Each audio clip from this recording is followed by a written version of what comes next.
сите трошоци за лекувањето, значи од првиот ден до сега се на сметка на државата или на државите со кои имаме договор тоа да го направат.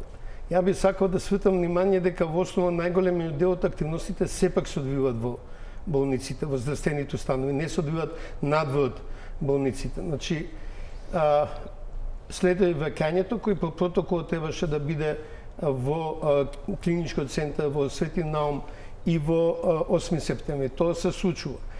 Следниот чеко е рехабилитацијата, дали е физикална терапија или помошки работи, тоа се случува и тоа е ангажман на државата, бидејќи физикалната терапија ја обезбедува државата.